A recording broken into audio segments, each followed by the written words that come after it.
There have been so many points in my life where I have looked around and thought, like, who even am I right now? And I don't mean this to some kind of like dramatic movie scene, stare out the windows while the rain is falling down.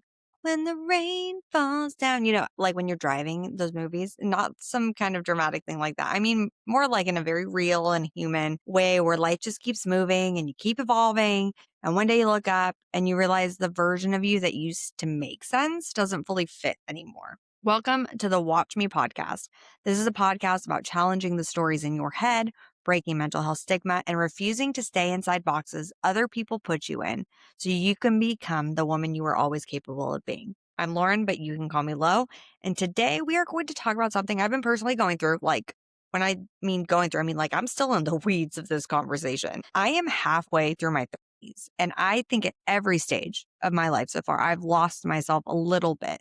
Just have to find myself again. And for a long time, I thought that meant there was something wrong with me. I thought maybe if I were more grounded or more certain, more secure, I would have figured out, I would have figured myself out by now and just like stayed there. Like one day I would arrive at this final version of me and plant a flag, be like, yes, this is who I am.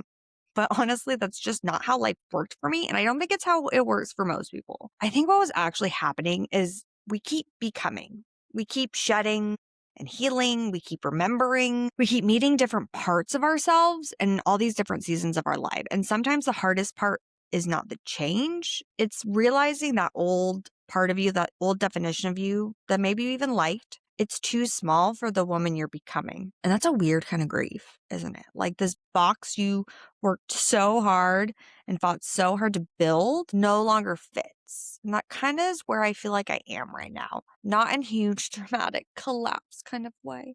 Not in like, oh my God, my life is falling apart kind of way. It's quieter than that. It's more subtle. It feels like I've spent the last few years meeting new parts of myself while also really realizing I miss parts of myself I thought I had moved on from. So over the last like 2 to 3 years, I really started stepping away from that constant hustle mentality. For so long, I lived in growth mode.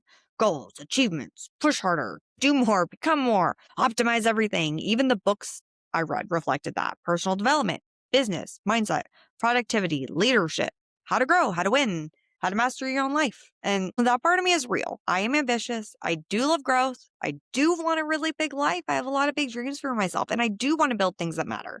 But somewhere along the way, I got tired. I got tired of, not tired of becoming, but tired of the feeling like every part of me had to be useful. I started craving that curiosity instead. And that's different. I started leaning into things that help me feel alive and not just like productive, right? I was raised in a very can't sit down, have to be doing something with my life. I don't know if you feel this way. When I like watch a movie, I want to bring the laundry down and watch the movie.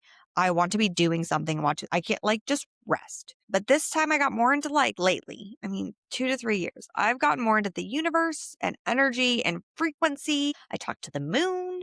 I love witchy things. I love nerdy things, intuitive things. And I felt myself leaning into that curiosity and being more towards something that felt brand new, but like deeply familiar at the same time. Honestly, it felt like I was being called back to the girl I was when I was 13. Not like an immature way, but like in a remembering way. Like some younger version of me had been sitting quietly in the back room of my life this whole time. And while adult me was out here like surviving and performing and achieving, improving and handling all these things, then one day she just kind of like stepped forward and was like, hey, I'm still here. I know you've been busy becoming who everyone needs you to be, but I'm still here. And then, let me tell you.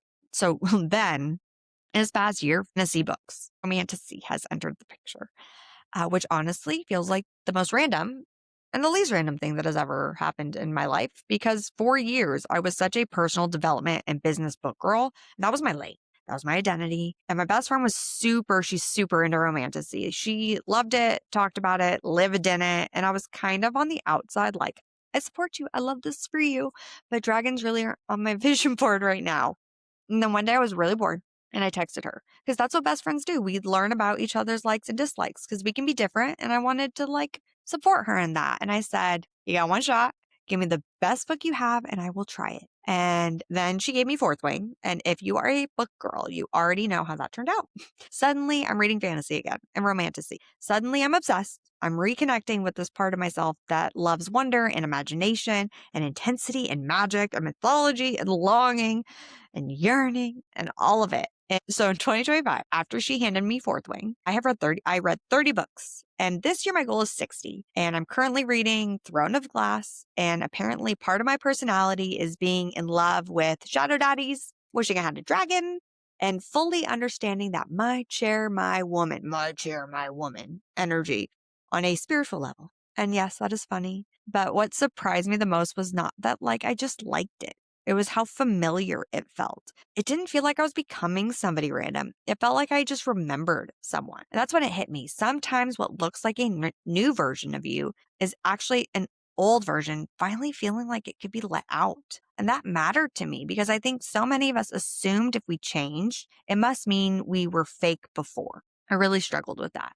Or if we're suddenly drawn to something different, it means we're just lost. Or if we start wanting things that don't match the version of us that other people recognize, that maybe we're just inconsistent and confused. Or maybe that's not what's happening. Maybe some parts of us do not disappear. Maybe they wait. Maybe they wait until we're safe enough or honest enough or tired enough or brave enough to let them come back. And I loved that part of me when I was 13, and I still do. I love curiosity and imagination. I am a Disney adult, for Christ's sake. And once I came back to this version of myself, the Disney adult, we are currently redoing our office right now, and it's Hobbit themed. My inspiration is The Hobbit. I love reconnecting to that weird, mystical, nerdy, feminine, intuitive part of myself that I did not need to justify her in order to exist. But while all that was happening, there was another truth sitting quietly in the background. All these personalities. I missed the hustle, not the toxic version, not the version that says your worth is your output. I don't miss that, but I missed the ambitious parts of me, the parts that want to build and write and speak and lead and create and make an impact. That part wants momentum. That part wants to take the vision in my head and make it real. And for the last few months, I've really wrestled with those two parts of myself because I kept feeling like eventually I was going to have to choose who was the real me. Was I the softer, more spiritual, witchy, fantasy reading, dragon loving version of myself who wanted more wonder and intuition in her life? Or was I this ambitious, driven, purposeful version of myself who wants to build something huge, speak on stages, write books, be a New York Times bestselling author, and do something meaningful? Was I supposed to be one or the other? And I think that tension gets even worse when you're building a brand or a business and honestly just trying to explain yourself to the world, because that message you hear over and over again is niche down. Pick one thing, be known for one thing, make it easy for people to understand you, be clear, simple, consistent, and strategically. Sure, I get it. But as a human being, that advice started to feel like suffocation because I'm not one thing and neither are you. And I think a lot of women start to feel lost, not because they actually don't know who they are, but because they have outgrown the boxes they were using to explain themselves. There was a difference between being lost and being too alive for your old identity. And that realization has hit me hard lately because I'm not confused, because I love many things. I'm not inconsistent because I contain contradictions. I'm not broken because I can't reduce myself to one clean sentence. I'm a multifaceted human being. You are too. And maybe that's not something to fix. Maybe that's the point. And I think so often we treat identity like it's a destination. Like one day we're supposed to just arrive at this correct version of ourselves. You have arrived. You are perfect. You are exactly who you're supposed to be. Lock it in and never change again. This is me. Final answer. And that's not how life works. Life changes us. Motherhood changes us. Pain, healing, success, curiosity, things we survive change us. Curiosity changes us. The things we survive, the things we finally allow ourselves to love, becoming a parent changes us. Becoming a childless millennial changes us. Becoming a empty nester changes us. The things we survive change us. The things we finally allow ourselves to love change us. And every time that happens, there can be this moment where you feel disoriented, but it's not because you're failing, but because your inner world is just expanding faster than labels can keep up. Sometimes your identity is not falling apart. Sometimes it's like breaking open, and those things are not the same. I think what I'm learning right now is that maybe the goal was never to become one polished, digestible, easy version of myself. Maybe the goal was wholeness. Maybe the goal was stop asking like which version of me is the real one and start asking, how do I honor all of me in this season? Because the question feels softer. It feels truer. It feels less violent. Like the ambitious me is real. But the weird me is real. The spiritual me is real. The nerdy me, the strong me, the soft me, introverted. I'm an extroverted introvert. Both sides can be true. I love pink, but I am a black girl. If you can see right now, I got pink nails, but my favorite color is black. The woman who wants peace is real. The woman who wants the damn stage is real. The woman who wants to see New York Times bestseller on her book is real. And none of those parts cancel each other out. They're all me. And honestly, I think some of us have spent years trying to become more acceptable when what our soul has really been asking for is permission to become more whole. And that's a very different journey because becoming more acceptable usually means editing ourselves. Becoming more whole means like integrating.